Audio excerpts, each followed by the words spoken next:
Za czasów komuny to była taka moda, zwłaszcza po wydarzeniach marcowych, co by tych studentów trochę tak ujarzmić.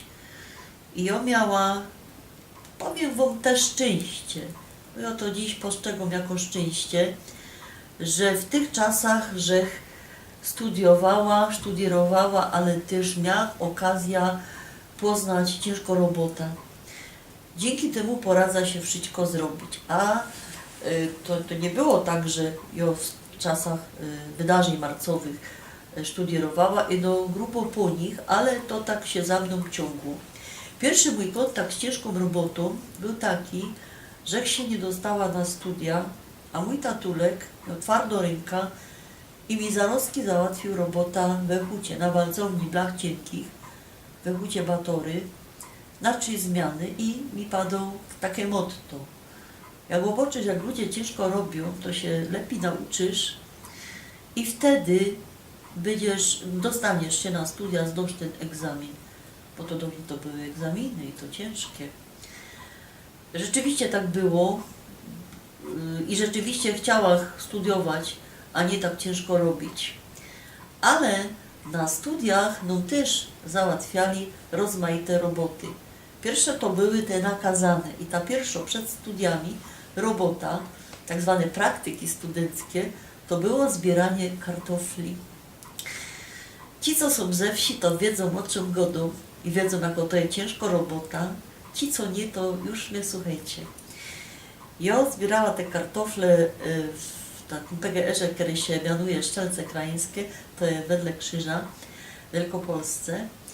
I to jest straszna robota. Dla mnie w każdym razie. Wielko nie jest, słabo jest. Kartofle się zbierało do drucianych koszów o pojemności 25 kg we dwójka. Jo i działka ku temu, my jedyne były z miasta. I taka wielka maszyna wyciepywała te kartofle w górę razem ze strumieniem ziemi, gleby. I my musiały równo się posuwać za tą maszyną, co by te kartofle zbierać. I równolegle z tą maszyną jechał traktor z przyczepą. Także jak był pełen nafolany ten kosz, to trzeba było to iść i wysuć i wrócić na ta raja. No ja muszę wam mówić, że my bardzo szybko stały w tyle, bo te dzioły pozostałe, one wiedziały, o co się rozchodzi i one tam nawet na tej to praktyce zarobiły. No to nos dwie przenieśli do kuchni. I teraz ja już nie zbierała kartofli, no obierała, a właściwie oczkowała, bo obierała maszyna, ale ta moja koleżanka u nas z niczym nie poradziła, bo ona miała ciąć chleb dla 300 osób z tej grupy całej naszej. Maszynka do chleba się zarostki zaciskała, no i trzeba to było ciąć nożem. I ja jej pomagała. I ja wam powiem, że ja od tamtego czasu poradza pociąć chleb na dowolnej grubości jednakowe sznity. Też świeży chleb. No a potem była taka spółdzielnia studencko-żaczek, nie wiem, czy jeszcze istnieje, i w tej spółdzielni szło dostać robota. Ciężko za małe pieniądze, albo ciężko za duże pieniądze. Jedna z takich robót ciężkich to było sprzątanie po murarzach, czyli jak wybudowali dom, to trzeba go było, że tak powiem, po tych murarzach wysprzątać i to było najlepiej płatne. Moja koleżanka, jak to ze swoim chłopem dostała, to się potem za te pieniądze kupili pralka i lodówka. Na tamte czasy to było dużo pieniędzy. Ja myślę, że teraz też.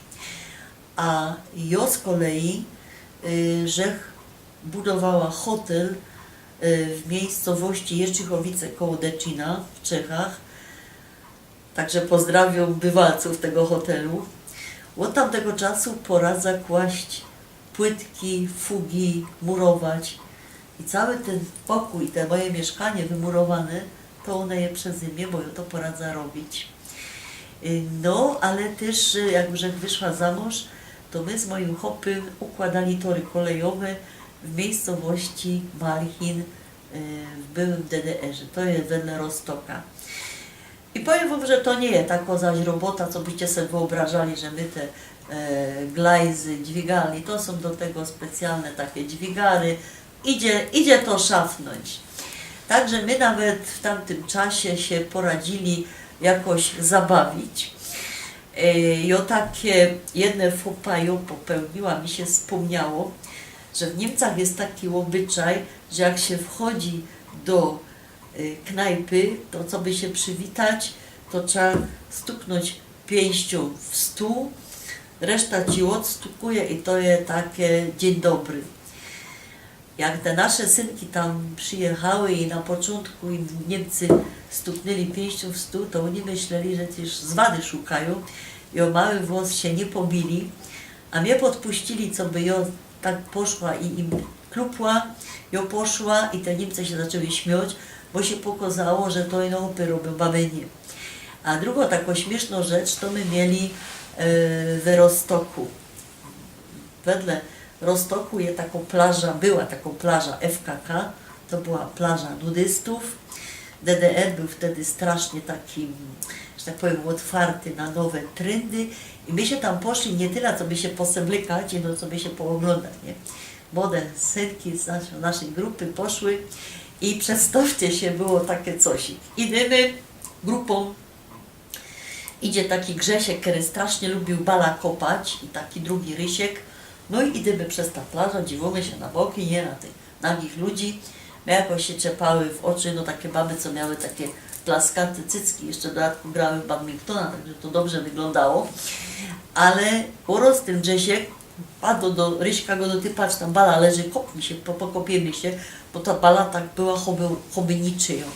No i ten Rysiek się rozpędził, kopnął w tego bala i wiecie, my dostali ataku śmiechu, choć to nie było śmieszne. Bo to wcale nie była bala, no to był łeb chopa w czepku kąpielowym, który nie wiem po jakiemu się zagrzebał w piosek. I wiecie, człowiek kopie w bala, to się spodziewał, że się ta bala uniesie do luftu, opadnie i potem będą grać, nie?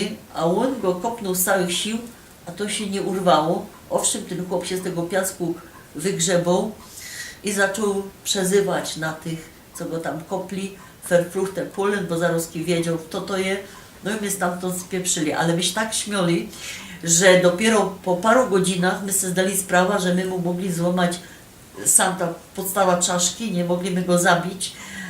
Wszystkie by byli na policji, milicji, co jak tam nazywały i to by się dla nas źle skończyło.